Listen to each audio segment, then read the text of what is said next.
Judy Rodman. Judy, with over 5 decades of award-winning success, specializes in transforming voices for singers and speakers. She has worked with professionals who have achieved remarkable success, including Grammy winners, NYT bestsellers, and performers at major venues and TV shows. Judy's mission is to empower voices with impactful messages. She's also known for her work as a vocal producer on various projects led by vocal producers and as an author of vocal training courses. Additionally, she hosts the popular All Things Vocal blog and podcast. Judy is a sought-after public speaker on professional voice and vocal careers. Her clients have achieved recognition on various prestigious platforms, and she's currently coaching the cast of an upcoming Disney series. And because we are passionate about your sound, here are the Making Musical Quantum Leaps grand finale for the 30-day podcast Everything Vocal Registers, the sensational Judy Rodman. So the balance is, then how do you know where to stop? That's another question. How do they know the right place to begin to move into the next register? That's a great question. Right. I teach, I think it's important to teach both your head and then your sensation, your muscle memory, the way you feel it, right? Yeah. So I'll tell them what I just told you about. There is chest, there is head, but there's a way to mix them. Yeah. And it's out the back top of your head. That's the problem, is when you try to mix it going up or forward, you can't. You really have, you really have trouble. Some people can kind of do it, but if you pull up and back like that, and so I'll give people imagery like slurping up a really thick milkshake, like that. Like thinking of a space invader coming at them with bad breath and the flu, and they pull back like that, right? Yeah. And not to lift their chin. And then I teach them some exercises in this thing. Right now on my own podcast, I just uploaded a blending voice exercise, and I was inspired by your question to me about this very interview. So, but what it is, I'll show it to you. It's So I'm in chest voice first, and I transition into head voice, 45 degrees up and back, with rocking my head down as I go back, so my head stays level. Ma, moo. If I go straight up, moo, there's the break. Yeah. But me. And you can use a rubber band even to help you sense that. Ra, or yay, you, where you're coming back down 45 degrees. Wow. And then when they start sensing, it's like a little kid going woo, making a ghost sound. And when they start sensing that, they go, oh, that's how it feels. And then you don't have to know the science of it. Yeah. You just feel it and repeat it. Yeah, muscle memory. It begins to develop muscle memory. When you begin to do it over and over again, it begins to, you don't have to think about it, because there's a lot of, one thing about singing is there's a lot of thinking to do, and we don't want to do all that thinking while we are singing, because we will not really be singing.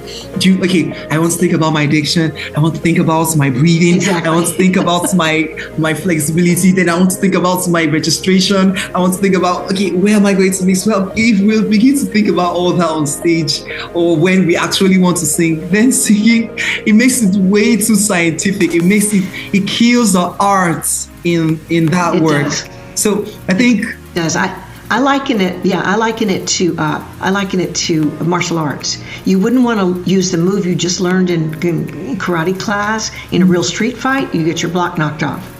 You want to trust your training, but you can't trust your training until you train. Yeah. That's a perfect illustration. Oh, goodness gracious. Let me ask a question. You just showed us an exercise.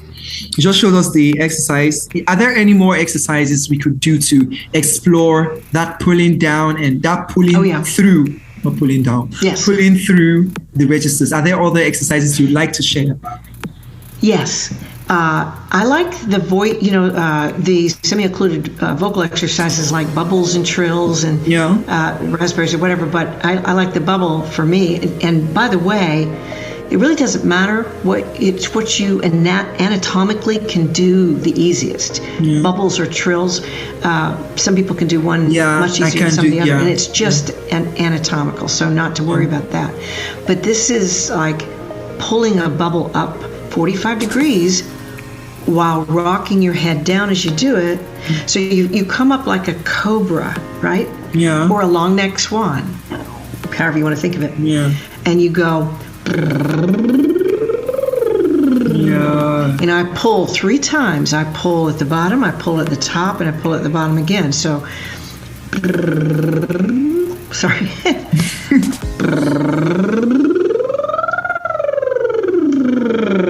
So I'm kind of twisting when I pull like that.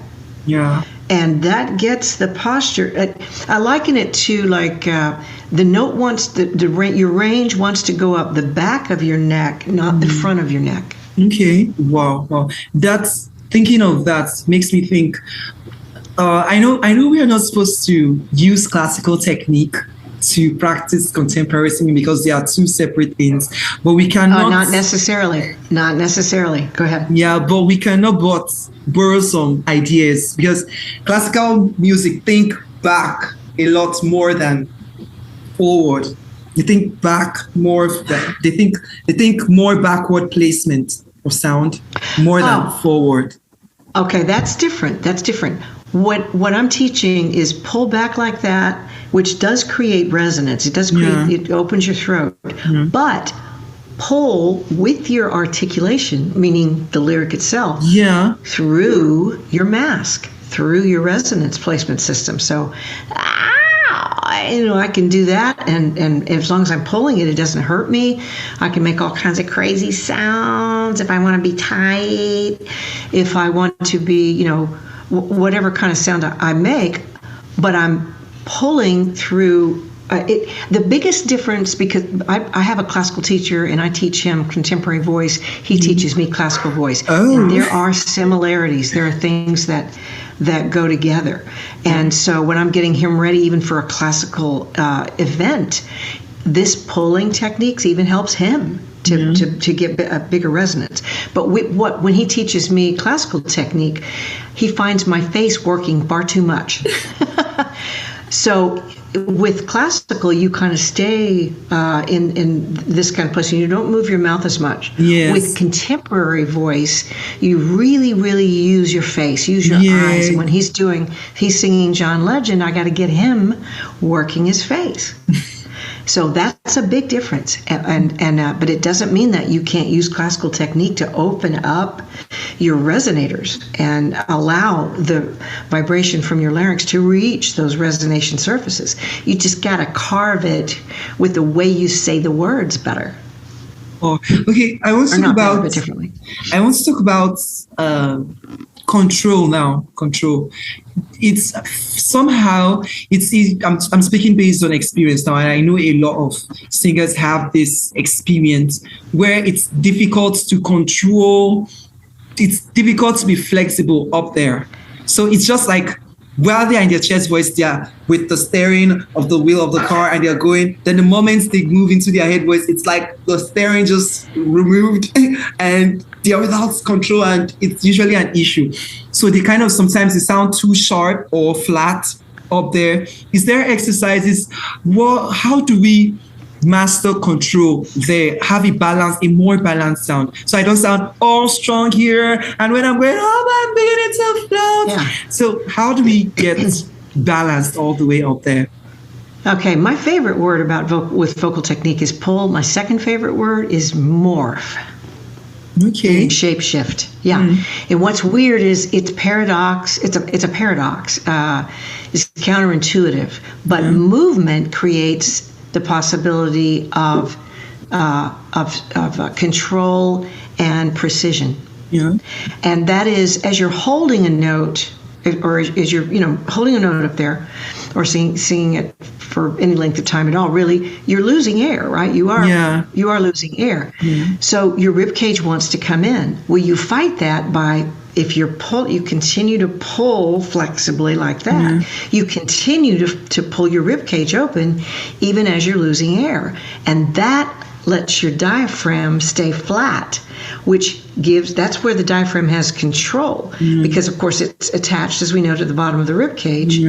If the rib cage comes in when air is leaving, then the diaphragm starts to be able to move too much. It's like a badly strung drum head or a trampoline.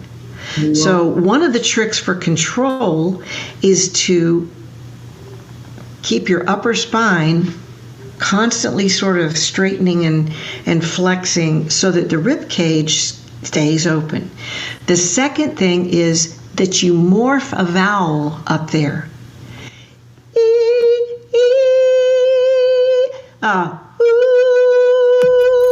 Instead of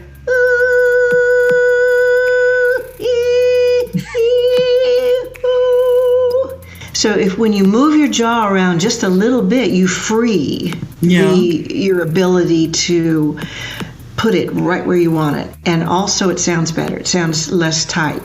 So I know with for jazz singers, a lot of times you'll hold a note, but then you'll shimmer it out just like you want to when you have plenty of control. But if you just, straight tone is really hard to control unless you morph it as you hold it, just a little bit, right in the right place. When it starts to come in on itself, just do a little bit of shift of your jaw. That's all it takes. Wow, thank you so much. So the next is emotions, because you've spoken about movement. Emotions. What role does emotion have to play in controlling registers, in blending of our vocal registers? How can so we don't sound fake and lose authenticity? Right. So everything do not sound rigid and sound planned, because that's another thing. People can somehow, we think they don't. We think because they are not musical, so they won't sense some things. But I feel people know it's when you're doing every single thing you rehearsed, when it's not flowing from inside of you. People just know. That's why they would connect. Yeah, they'll just connect with someone whose music is coming from somewhere, not from doing this and doing that, but just flowing freely. So people would know. So what role does emotions have to play in the process of blending registers? Yeah, Incredibly important question, really. In fact, I'd say it's the ultimate question. And the reason is the value of the voice. You know, when we're vocal training, or when we're in the music business and we're trying to make a career out of it, or we're just trying to be perfect with everything that we do with our voices, we lose. We get the cart before the horse. We forget where the horse is supposed to be. We forget why we're doing it. This thing in our neck exists for one reason: to deliver messages. That's it. Yeah. And what makes us able to do that is if there's a reason to deliver that message. So we have to know, number one, who the heck are we talking to? And my suggestion is always, always, always make it to one heart. And this is the way I work with speakers too. If it is a story song that you're telling the audience, tell the one heart of the audience, the one heart of the venue. And you can move that heart around. Even if the spotlight's in your eyes and you can't see anyone, you can interact with one of the atoms in the whiteness of the spotlight. But absolutely be directing this message to one heart. What heart? The heart the lyric is to. The heart the lyric is to, which many times is not the audience you're singing in front of. So you may be singing for the audience, but not to them. Yeah. Okay. So. Hello, my beautiful listeners. So this brings us to the end of the part 2, and we're moving to part 3. If you've not subscribed or followed us on every podcast listening platform, I really don't know what you're waiting for. You should. The advantage there is you get to be notified every time an episode drops, because not every time you just see the link appearing somewhere. You need to be notified. You need to follow Mama Judy. Of course you need to. If you want to make a musical quantum, you should take every shot you have at it. And Mama Judy here is a well of wisdom. You can look her up at her podcast, All Things Vocal, or you could just check her up on IG. She's doing a really good job. I don't know what you're waiting for. Alright, this part of the pod happens to be like my favorite part, where she spoke about how we can connect with our audience. Like it was amazing. It was mind-blowing. And I cannot wait to get right to the thought, but you need to listen, guys. Alright, let's move to the part 3.